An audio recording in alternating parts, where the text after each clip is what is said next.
来是有关到台中非洲猪济的问题，中央是要求台中市这个喷的掩埋场拢爱照规定。结果昨暗有议员来抓包，抓到建设局永工处紧急吊牌的包厢所载来的要来看喷的，竟然拢是石头甲土角，这根本都无符合着规定，当场互环保局甲请回。市议员是来痛骂讲，真正是生鸡卵的无。放鸡屎的有。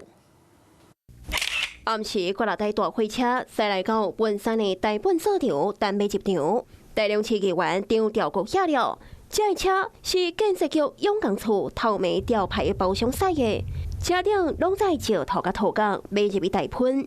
因为无符合规定，互环保局请回。去请建设局来提油救火，竟然要去调这些包商们的土，而且又没有细查他们是否符合规定，到最后又衍生出一场乌龙。港调局批评市府大行粗暴，这个处理手段根本是向茶田回的。力进的比较大，所以我们认为环保局认为不适合，所以也就没有让这些土方进到我们的掩埋场来。所以我们掩埋场的覆土绝对没有用力径比较大的一个土方。环保局强调，照中央的规定，50公分的喷砍30公分的土，大量市个加码20公分砍50公分的土。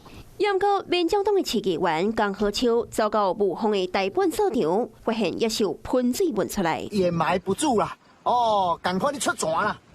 现场一直出水，规个臭公公。环保局解释讲，是因为土较重喷水才浮起来。覆土深度够，厚度够，它经过一个晚上，那上面就会冒水上来。土雨水上浮没问题，它绝对都在我们的掩埋坑里面。另外，有民意代表发现，安场伫10月13，美国台安鸦片市场的底。甲市府疫调的数量有出入。同期区农会的头数是32头，短差的4头去了哪里？但朱勇讲，10月13按条送32只猪去台安的鸦片市场，伫罗林新2只，卖28只去市场，那呢，剩的2只是去倒？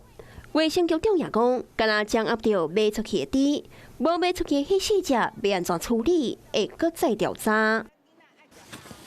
Hello， 我是蒋欣梅。想要抢先掌握最及时的新闻资讯吗？赶快订阅、按赞、开启小铃铛，锁定华视新闻 YouTube 频道。